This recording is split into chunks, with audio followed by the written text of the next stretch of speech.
Добар ден, почитувани гледачи, вие сте со Око во недела во 2 на фреквенцијата на ТВ Нова. Летото уште во своите први денови покажува заби, а на политичката сцена работите зовреа по посетата на премиерот Зоран Заев на Софија и тоа што произлезе од средбите со неговиот бугарски колега Бојко Борисов. Како што обично бива кога политиката се обидува да се меша во работата на историјата, реакциите се бурни.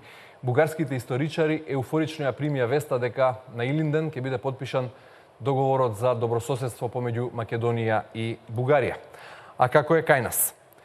Илинден падна на илинденска безброј. Неморално е да се бара заедничка прослава. Премиер од илиенци. Ова се ударните наслови на медиумите, но тие не се однесуваат на ова што сега го договараа Заев и Борисов, туку ова се реакции на идеите за заедничко чествување на некои историски датуми кои ги лансира премиерите тогашни на Македонија и на Бугарија, Бучковски и Станишев. Денес е малку поинаку, воздржани се историчарите, академиците и интелектуалците во Македонија. Зошто е тоа така, ќе го прашам мојот денешен гостин, професорот по историја на Филозофскиот факултет Никола Жежов. Господин Жежов, добре дојавте во студиото на ТВ Нова. Добро ве нашол, благодарам за поканата. Зошто вие, како еден од врвните историчари во Македонија и вашите колеги, останувате без став по она што го слушнавте од Софија? Зошто тогаш беше спорно, беше многу проблематично, беше замка во која Македонија може да падне и да го загуби она што се вели национален идентитет? Сега тоа не е спорно, сега е се како што треба да биде. Видите, јас од секогаш јавно сум ги кажувал своите ставови пред македонската научна јавност и пошироката јавност. И секогаш како поединец сум реагирал на одредени појави. Тоа ќе го сторам и овој пат во врска со вашето прашање околу реакциите комплетно на македонските историчари како професија, како фела. Не можам да ви дадам конкретен одговор. Многу пати сум се обидувал да искоординирам заедничко действување, меѓутоа сепак тоа го оставам на секој сам да си носи оценка и одлука зошто постапуваат така или поинаку. Добро, молчи Ману. Молчат вашите колеги од институтот, односно од одсекот за историја на Филозофскиот факултет. Колку историчари има таму? Сите молчат, немаат став по ова прашање, мислат дека е во ред или некоја друга причина е во позадина? Видете, со поединечни реакции излегува одредени колеги мои историчари не само од Филозофскиот факултет, туку и од другите универзитети така во Република Македонија. Имаше поединечни изјави кои што одеа во правец на овие последни слушувања и можам да ви кажам дека и од Институтот за историја при Филозофскиот факултет имало поединечни изјави на дел од колегите, но зошто немаме групна реакција на тоа не можам да ви одговорам. Треба веројатно да го адресирате прашањето до нашата институција. Конкретно според вас имате некаква забелешка или задршка во она што го слушнавте од Софија во однос на тоа дека на Илинден би можел да биде подпишан, дека се планира на Илинден да биде подпишан договорот за добрососедство, кој меѓу другото подразбира заедничко чествување на некои историски датуми. Дополнително на тоа беше најавено и интервенција во учебниците по историја за да се отстранат некои спорни делови, спорни во овој случај спорни за нашиот источен сосед. Тоа што вие сте го слушнали од медиумите и јас го имам слушнато од медиумите, немам некои подробни и подетални информации.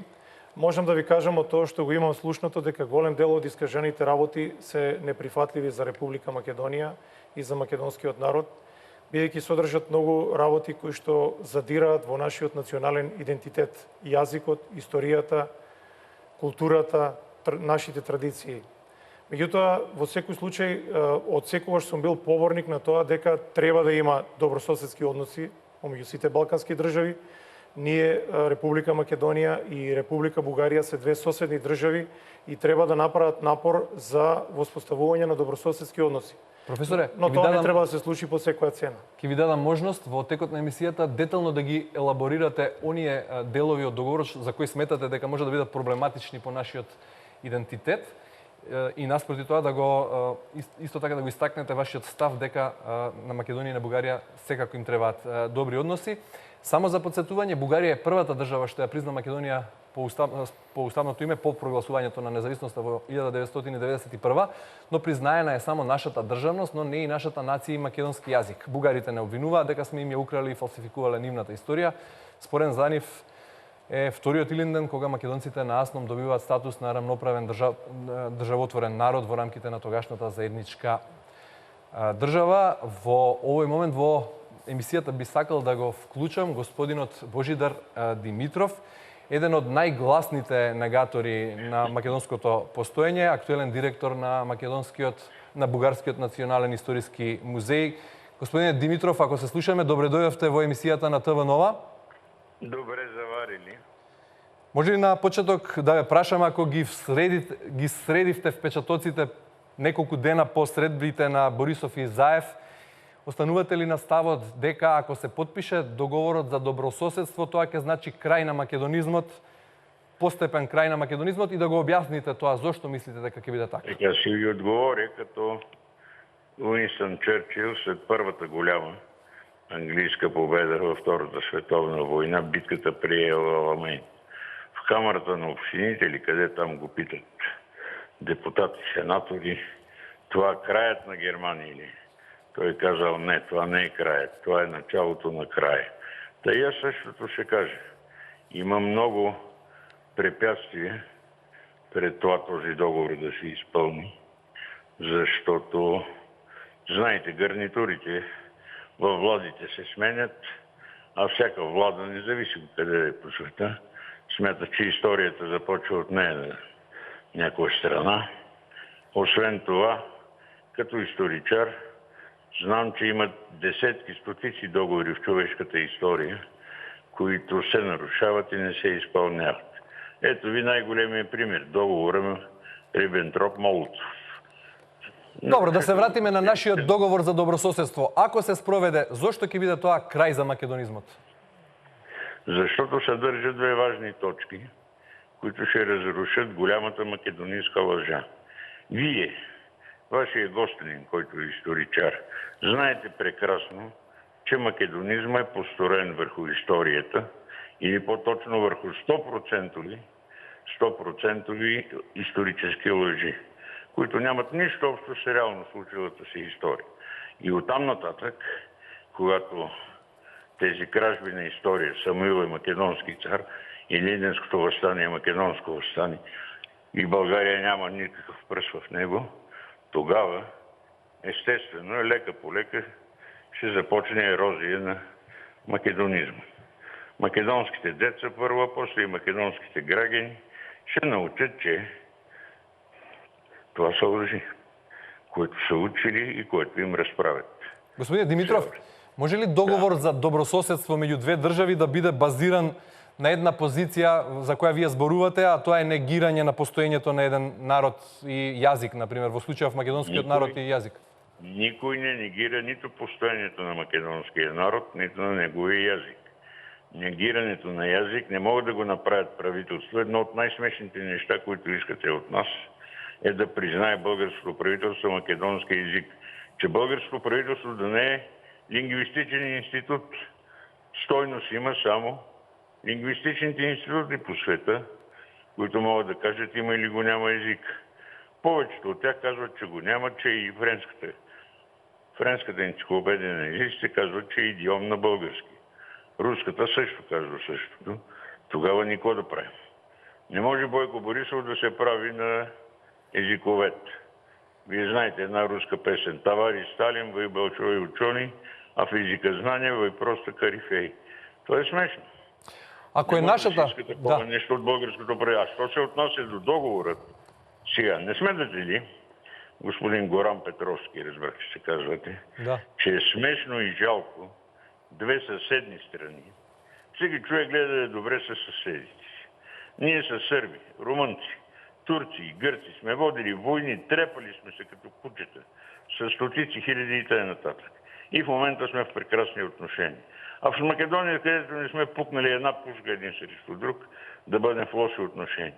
И то защо? Заради историята. Не сме се скарали да речем за неща, които са важни. Ако е нашата историја лажна, а вашата вистинска, кој е оној дел што не доближува и што не разединува? Може ли ми кажете на кои делови мислите кога велите дека Македонија и Бугарија имаат иста заедничка историја? До 1944 година имат напълно заедничка история. След 1944 година, естествено, вече че се разделят двата народа. Разделят се, т.е. двете населения на България и на Македония. Това е вече вашата история.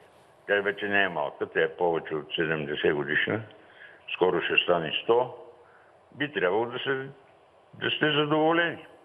На тая история ние не посягаме. Това си е вашата история. А во однос на Илинден? Моля? Во однос на Илинден. Зошто за вас е толку важен Илинден? Сега ще ви кажа защо. Защото ще ви направя един малък изпит да видим дали ще може да ми отговорите. Кой организира Илинденското въстание? Коя организация? Ке ми помогне и професорот по историја, тука е професорот Жежов, иако јас сум учел историја, да. Знаеме кој е, но во оваа ситуација јас сум вашиот домаќин, јас поставувам прашање. Добре, да, повелете. Нека професорот по историја, којто е при вас, не го познавам, да каже.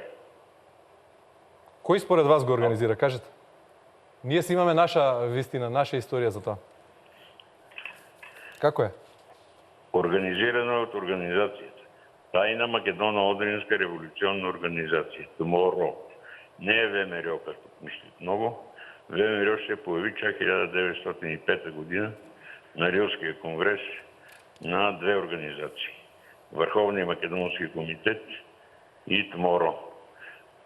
Организационната територия е разделена на 7 окръга. На територията на днешна Вардарска Македония има 2 окръга – Битолски и Скопски. Останалите са в Гърция, България до Черно море. Аз съм, по-точно дядо ми и баба ми са участници в въстанието. Аз македонец ли съм? Това е Одринската част на организацията, 7-ми революционен окръг. Той възстава на 19 август. Първи възстава, и той единствен масово възстава, освен нашия окръг. Втори Битолски окръг. Въстанието се командва от офицери от българската армия, от генерали, полковници, генерал Иван Цончев, например, в Пиринска Македония, полковник Коста Янков, майор Зафиров. Командир на въстанието в Битолско не поручил, вече е пораснал чин. Господин Димитров, добро, можеме ли малку да скокнеме неколку децени по-напред во... Само да му чуйте името, защото да? той име светиня. Добро. Борис Сарафов. Да го знаете. Да, го знаеме. Неколку децени подоцна во историјата. Как може историчарът днеска, Александър Стойчев, как може да говори, че нямаме нищо? България няма нищо общо с въстанието. И от българските казарми са изнесени стотици хиляди манни хери и пушки, Бердана, с които са въоръжени въстанници. Господин Димитров, имам уште две прашања за вас во оваа пригода. Зошто толку реакции предизвика филмот Трето полувреме пред неколку години, кога беше премиерата во Скопје и меѓународната светска премиера на филмот Трето полувреме, која сведочи за страдањата на македонските евреи во текот на Втората светска војна? Тоа е првото прашање. Не знам защо. Аз този случай не съм го проследил. Не го познавам. Знам, че 11 000 евреи от новите земи са изпратени в концлагери, но не и евреите от Стара България. А не са изпратени, защото когато ни предават Македония или част от Македония, немците, те казват това ваше, евреите са германска военна плячка, трофей. Вие тях няма да ги барате. И ние не сме ги барали, тъй като те се водят за собственост на германците. Разбира се, германците не лъжат. Ние ще ги използваме в трудови лагери, не знам. Не сум сигурен дека добро ве разбрав, но е конкретно прашање. Која вршеше депортацијата на македонските евреи во 1943 во логорите на смртта?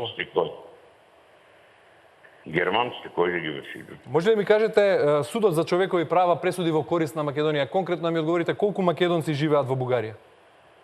Ами какво е пресъдил съда? Аз така и не разбрах съда кога е станало това и кога ни е осъдил за нарушение на човешки права. За разлика от вас в Македония, където графа при преброяване българи няма, при нас има. И последно са се записали 2500 македонци. Поранешниот премиер Станишев рече дека живеат 5000. Може и 5000 са, не знам. Според мен е 2500. Но не им е дозволено политички да се организираат и да формираат своја политичка партија. Може българската конституция забранява партии на етнична основа. Ние нямаме партии на етнична основа. Ако ми кажете, вие имате една турска партия, тая турска партия ДПС има няколко хиляди българи, някои от тях професори, доктори и така нататък. Господине Димитров, ви благодарам многу за ова вклучување во денешната емисија. Ако нема мојот гостин професорот Жежов некое конкретно прашање за вас, ќе му Как се оставам. казва професора? Мојот гостин денешен е професорот Никола Жежов, универзитетски професор на факултетот за историја при филозофскиот факултет на универзитетот Свети Той Кирил има ли Методи. нещо общо с големия род Джерови от Охрид, който е в България на голяма част? Аз знам къде е погребан в Македония дяден генерал Климент Джеров. Професорот спомена во студиото, го слушна прашањето? Да. Дали добро го разбравте? Да, го разбрав. Дали сум имал некакви роднински врски со Никола Жеков, тој е Жеков, јас сум Никола Жежов. Значи, моето потекло е од егејскиот дел на Македонија. Немам никакви роднински врски. Жежов, со Ж. Джеров. Не Жеков. Жеков е друг генерал. Има друг генерал, който е охридчанин и който е загинал през Първата светска война. Знам къде е погребан, паметника му е чуван все още. И просто ако не го знаете, да ви го кажа. Господин Димитров, уште еднаш ви благодарам за ова јавување, вклучување во денешната емисија и за вашите ставови. Продолжуваме натаму во разговор со професорот Никола Жежов.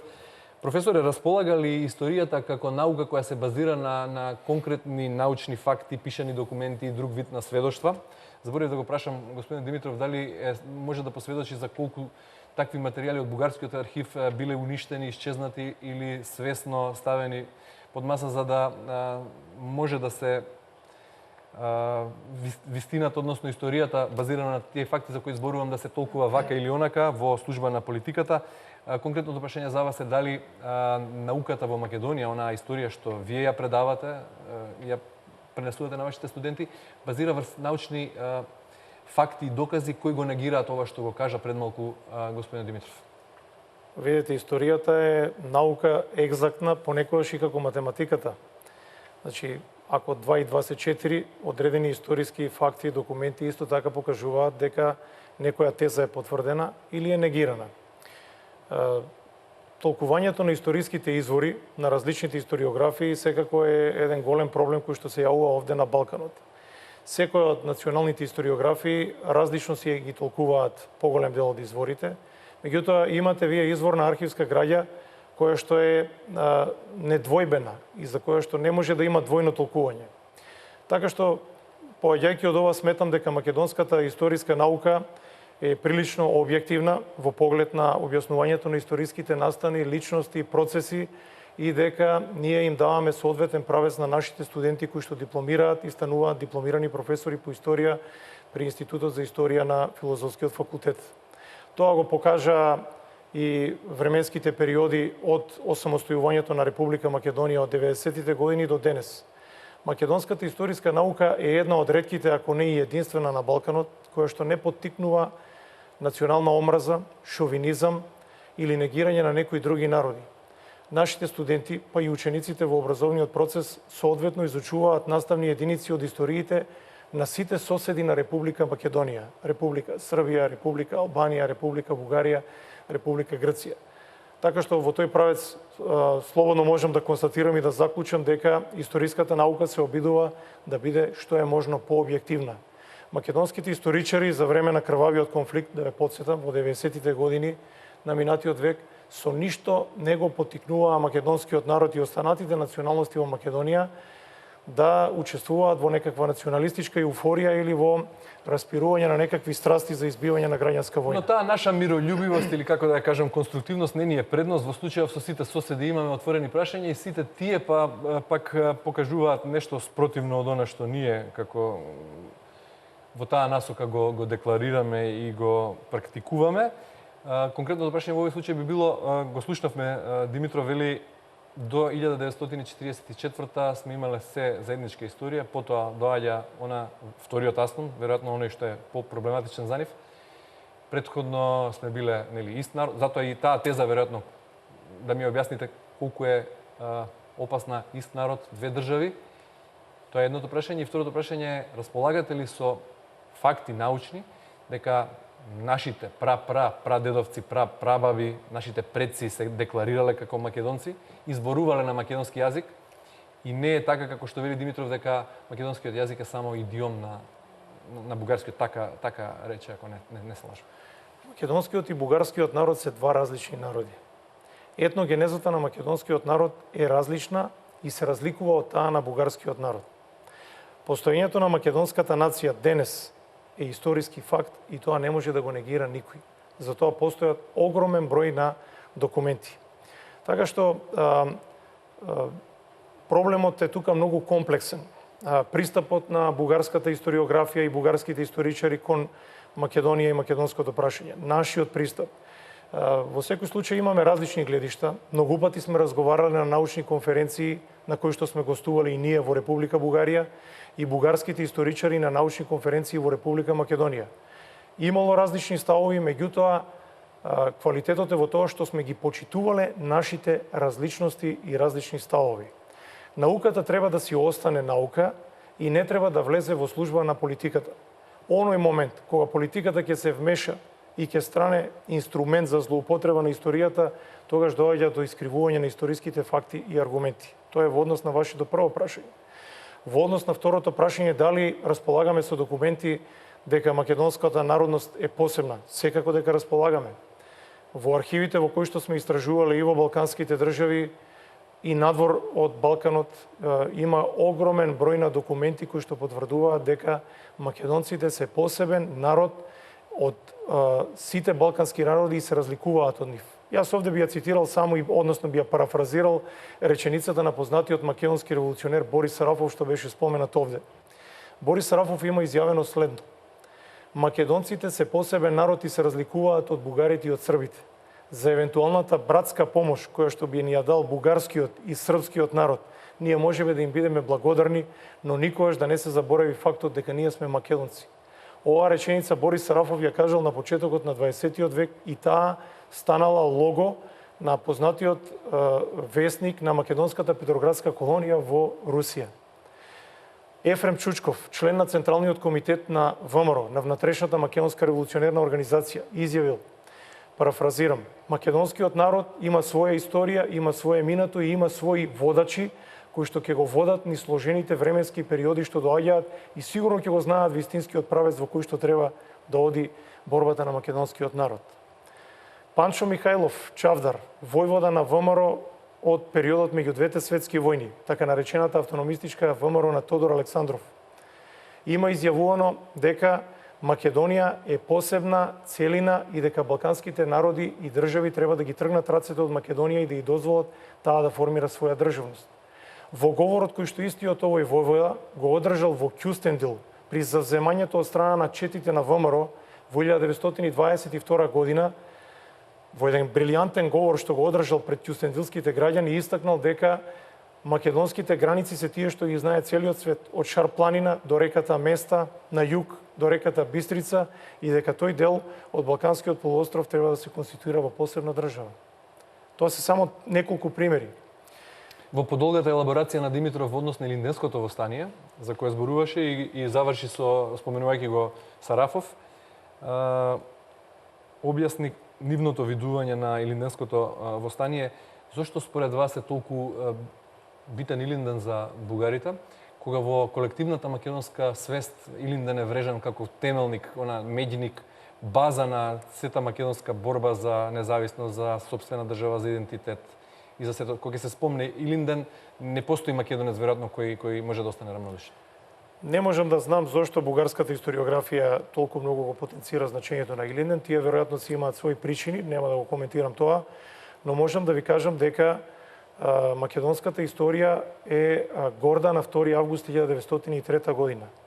На тој датум во Македонија беше кренато востание од страна на една организација формирана на територијата на Македонија со седиште во Солун. Тајна македоно-одринска револуционерна организација, која што неколку пати го менувала своето име, за да на крај во колективната меморија на македонскиот народ биде позната под името Внатрешна македонска револуционерна организација или скратено ВМРО. Таа ја поделила целата етногеографска територија на Македонија на окрузи. Илинденското востание најдобро било подготвено токму во Битолскиот револуционерен округ, што соодветствува со голем дел од денешната државна територија на Република Македонија, меѓутоа и на делови од егејскиот дел на Македонија денес во рамките на грчката држава. Овде востанието било масовно, тоа е самостојно, автохтоно. Бугарската држава со ништо официјално не го помогнала кревањето на Илинденското востание, затоа постојат голем број на историски факти. Во моментите кога задграничното представништво на ВМРО во Софија се обратило за помош до бугарската влада, добило негативен одговор. Тоа е факт и за тоа постојат документи. Востанието е кренато автохтоно, самостојно. Водачите на востанието се македонски револуционери, членови на внатрешната македонска револуционерна организација. Во главниот штаб, во Битолскиот револуционерен округ, каде тоа е најмасовно, раководители се Борис Сарафов, Даме Груев и Анастас Лозанчев. Тоа се членови на Македонската револуционерна организација. Нема ниту еден документ кој што потврдува дека бугарска војска дошла на територијата на Македонија, иако било ветено од некои дејци дека 200.000 бугарски штикови ќе дојдат и за момент ја ослободат Македонија. Тоа воопшто не се случило. Востанието немало никаква подршка од надвор. Меѓутоа, она што го чувме од Димитров, можно е сега по овој договор за добрососедство ако биде потпишан и она што го кажува тој како надеж дека ќе значи почеток на крајот на македонизмот, да се сменат учебниците по историја и да се вметнат овие промени? Видете, бугарската историографија востанието го ословува како Илинденско преображенско востание. За да му се додаде карактер дека востанието не е кренато само на територијата на Македонија, туку и на територијата на Одринско, која што припаѓа во тој временски период, а и сега, ако се погледне, значи поделена е помеѓу Бугарија, Грција и Турција. Значи, дел од тоа востание е кренато на празникот Свето Преображение, не на Илинден. За да се покаже дека наводно востанието е на територии кои што се припаѓаат на бугарскиот народ. Меѓутоа, повторувам, најмасовен облик Илинденското востание имало во Битолскиот револуционерен округ на територијата на Македонија. Во другите револуционерни окрузи тоа било символично. Можеме ли тогаш да зборуваме за заедничка прослава на Илинден? Што би значило тоа за Македонија? Видете, во една таква, јас ќе повторам, ние мораме да имаме добрососедски односи со Република Бугарија. Треба да имаме соработка на сите полиња. Ние сме соседни народи и блиски народи. Меѓутоа, ние сме различни народи со различна историја. Во одредени моменти од историјата, правците на борбата на бугарскиот и македонскиот народ понекогаш се поистоветувале. Тоа е особено во периодот кога македонците и бугарите заеднички се бореле против црковното влијание, например, на грчката екзархија. Тоа е во периодот на преродбата во 19 век. Меѓутоа, со создавањето на бугарската држава, првин добивањето автономија и на незината независност, историјата на бугарскиот народ и на бугарската држава оди во друг правец. Историјата на македонскиот народ оди во друг правец. Точен е фактот дека голем дел на македонски револуционери, дејци, интелектуалци се школувале, образувале или живееле на територијата на Бугарија. Добро, несомнено дека имаме многу делови од историјата кои ни се испреплетуваат и во таа смисла може да ги нарекуваме заеднички, да ги окарактеризираме како такви. Може ли да зборуваме за заеднички јунаци историски? Не, видете, ако на пример имаме заедничка прослава на Илинденското востание, во тој случај бугарската држава јасно треба да декларира дека го признава посебниот македонски национален идентитет. Тоа е прво и основно. Во тој случај, прославата, евентуална прослава би била на некаква си рамноправна основа. Во една ваква ситуација на исполитизираност на историјата, тоа претпоставувам дека е многу тешко. Затоа велам дека треба со многу студени глави, со многу рационалност и разум да се влезе во оваа работа. Ние, македонците, не смееме да си дозволиме експерименти кои што евентуално во нашата иднина би предизвикале катастрофални последици по нашиот понатамошен развој. Значи, многу внимателно треба да се гледа какви потези се преземаат во овој правец. Јас сум поборник на тоа историската наука да се остави на историчарите, на македонските историчари и на бугарските историчари. Нека се формираат разни комисии помеѓу нас македонци и помеѓу македонските и бугарските историчари, нека се разговара со научни факти за сите овие теми. Да не дозволиме да се инструментализира историјата во политички цели, како што сега се случува во моментов. Во недостиг во услови на недоволна транспарентност, кога македонската јавност особено има недостиг од информации што конкретно е разговарано во Софија и што конкретно би биле одредби во тој можен договор што би се потпишал на Илинден. Очигледно е да бугарската јавност, барем овие интелектуалци, историчари знаат повеќе и најавуваат дека најважното за нив во договорот би била таа промена во учебниците, според која македонските деца ќе учат онаа вистинска бугарска историја. Како што ја нарекува, можете ли вие да предпоставите кои делови во нашите учебници по историја се спорни за нив? Видете, секаква промена на... Еве, чувме дека депортацијата ја вршеле германците, не бугарската војска овде. Видете, секаква промена на содржините на учебниците по историја во Република Македонија ќе има погубни последици за Република Македонија. Тоа го тврдам најодговорно. Јас не знам ниту еден пример во свет, кажете ми вие ако знаете, некоја држава да диктира на друга држава каква историја ќе се пишува во нивните учебници по историја. Тоа е невиден преседан, ако се случи такво нешто. И тоа е недозволиво. Јас сега можам да предпоставувам кои се спорни делови според бугарската историографија во нашите учебници по историја, затоа што од секогаш имало дебати на тие теми. Предпоставувам дека дел од темите се средновековието, Самуиловата држава, за тоа може да ви кажат повеќе медиевистите, односно тие што се занимаваат со средновековна историја. Предпоставувам дека како спорен дел во наводници ќе го сметаат делот околу Илинденското восстание. Меѓутоа, пак велам, навлегувајќи во таква стапица, ние самите ќе си ја пресечеме гранката на која што седиме. Многу треба да се размисли.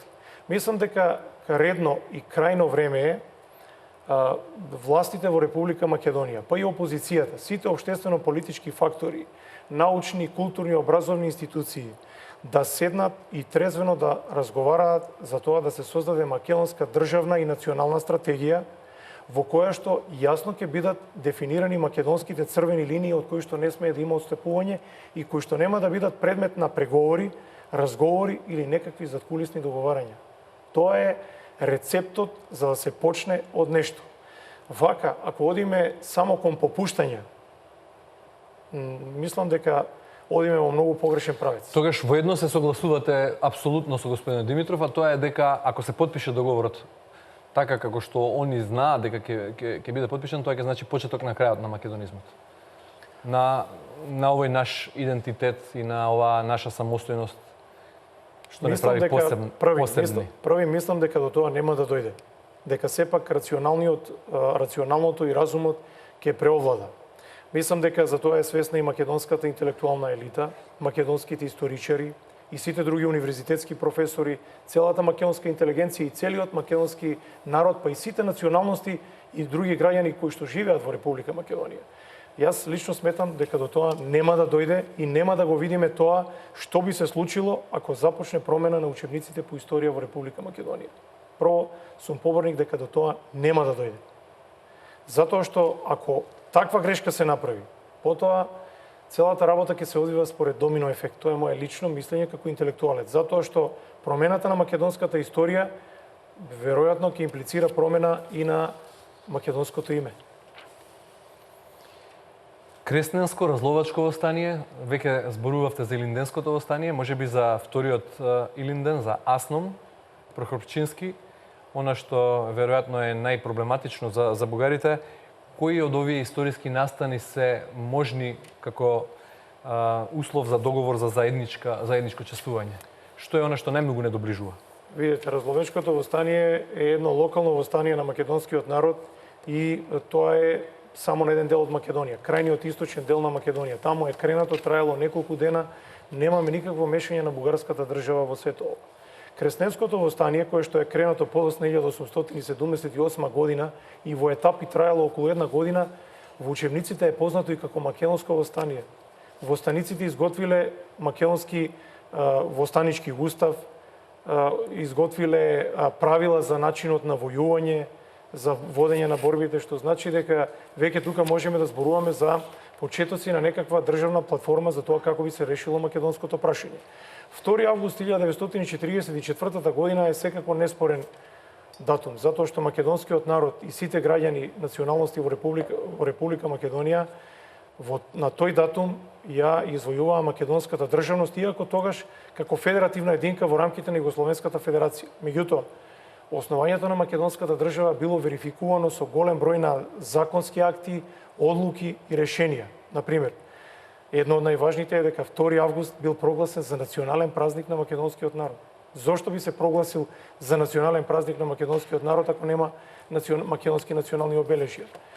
Понатаму донесена е Како одлука за настанува онаа верификување на теза дека сме македонскиот јазик. вештачка творба на Коминтерната, односно добро смислено сценарио на моќната српска пропаганда? Не, видете, Како ја развива Бугарија таа теза? Видете, таа теза е апсолутно неодржлива, затоа што во 19-тиот и 20-тиот век ниту на Србија, ниту на Бугарија како држави не им одговарало на нивните политики решавање на македонското прашање на начин што би се создала автономна или независна македонска држава. Така што таа теза е неодржлива. Меѓутоа, бугарските политички и државни кругови на почетокот на 20-тиот век и во периодот меѓу двете светски војни подготвувале државни стратегии во кои што имале планови за тоа во какви фази би одело решавањето на македонското прашање. Нормално тие посакувале македонското прашање да се реши на таков начин што Македонија во етничките, географски и економски граници би се присоединила кон бугарската држава. Но таму оставале резерва, затоа постојат документи дека е можно македонското прашање да се реши како посебно и од национална и од државна гледна точка. Бугарските државни планери на тоа гледале на таков начин што сметале дека е подобро дури и така да се реши македонското прашање, само Македонија да не влезе во рамките на Србија.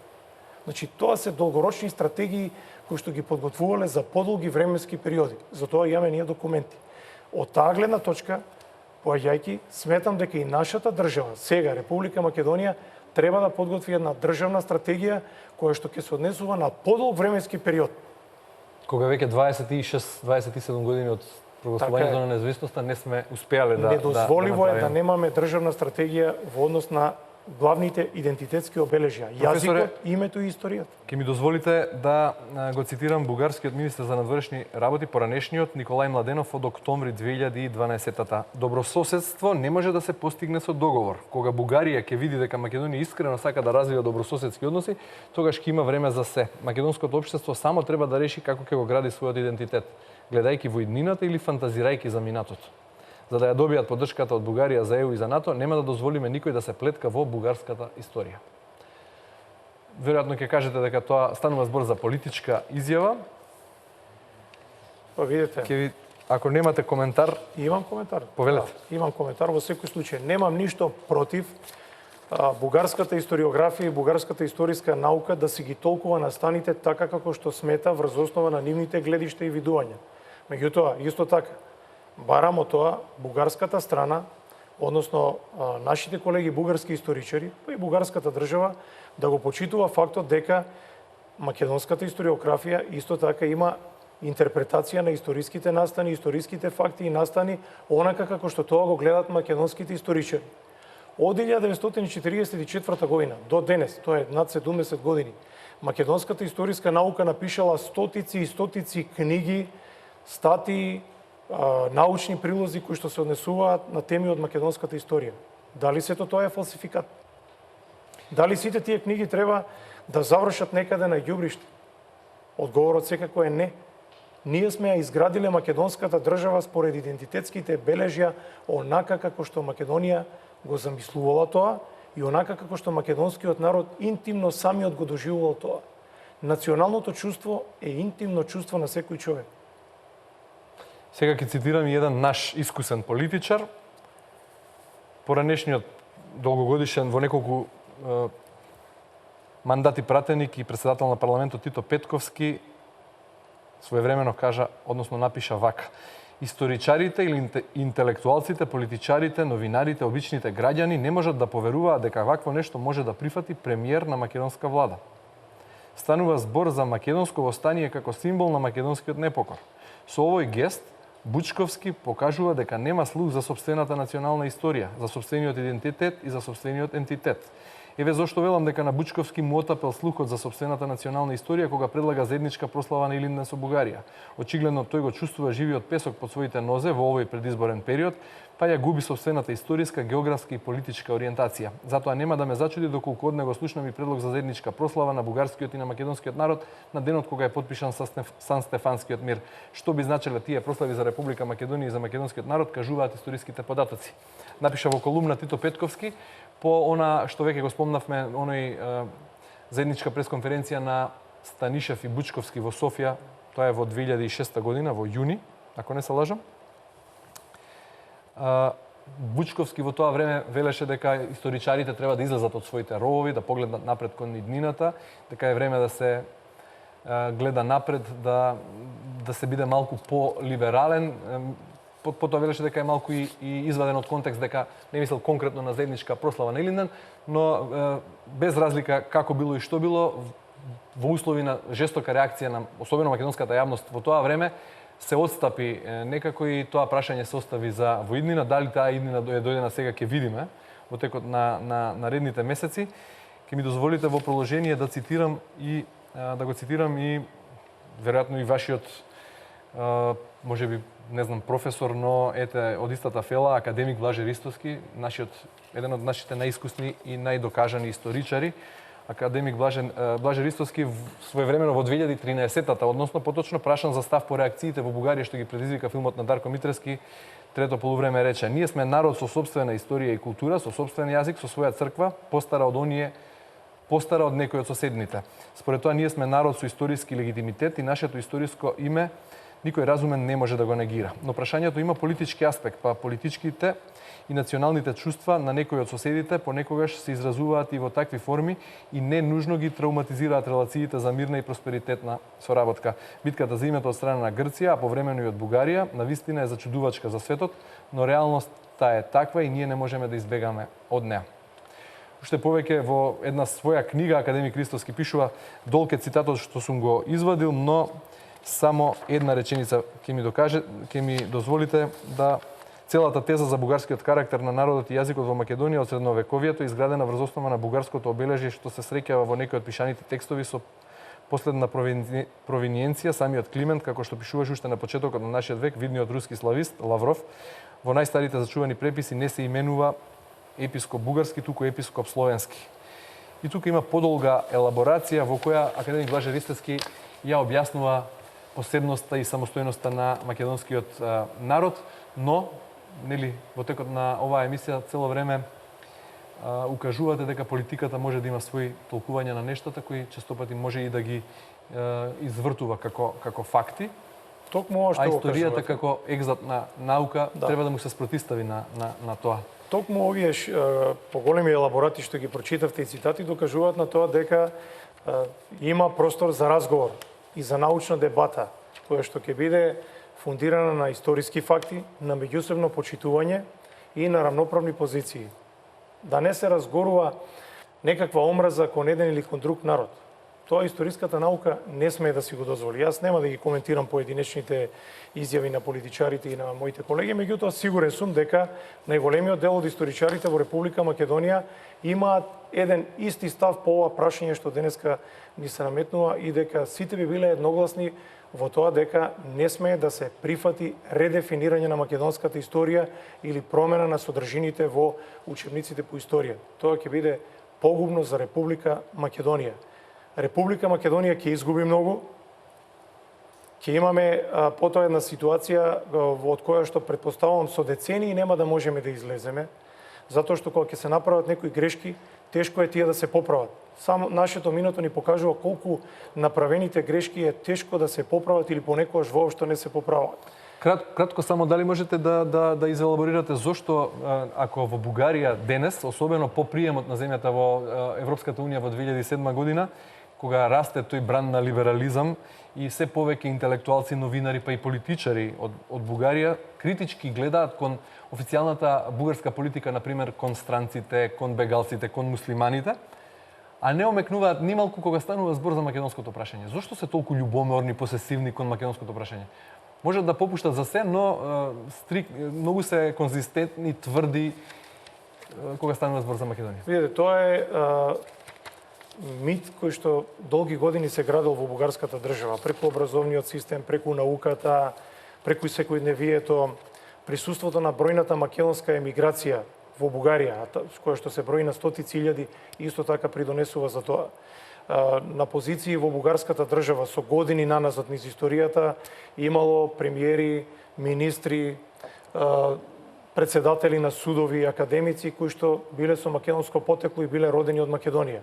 Значи, тоа е испреплетено во бугарското општество и поголемиот дел пред се од таа повозрастна генерација на бугарските историчари и интелектуалци не се согласуваат да отстапат од тие нивни позиции. Меѓутоа, за среќа, во поново време, помладата генерација на бугарски историчари, мислам дека многу реално и рационално влегуваат кон овој проблем и едноставно имаат разбирање за фактот дека македонската нација постои, дека Република Македонија е посебна држава и од национална и од државна гледна точка и дека треба да биде прифатена како рамноправна држава во секакви евентуални разговори или преговори кои што би се воделе во иднина.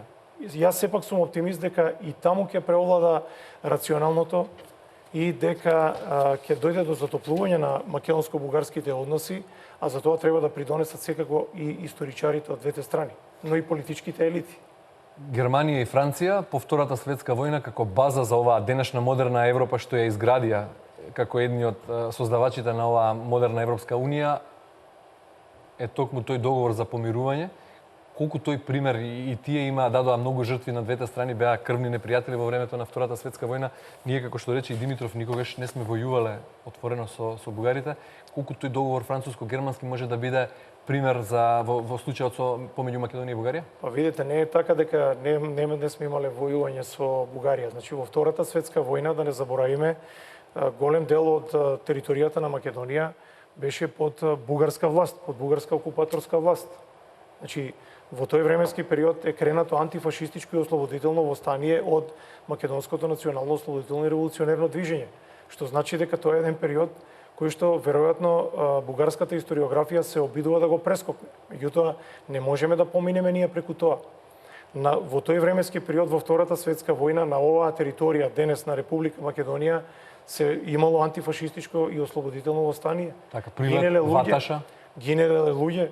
Што ќе кажат македонските борци кои што кренаа востание на 11 октомври 1941 година. Значи, тоа е историски факт кој што не можеме да го прескокнеме. Меѓутоа, не треба да се прескокне и периодот на така наречената културна автономија на македонците во Пиринскиот дел на Македонија, после Втората светска војна.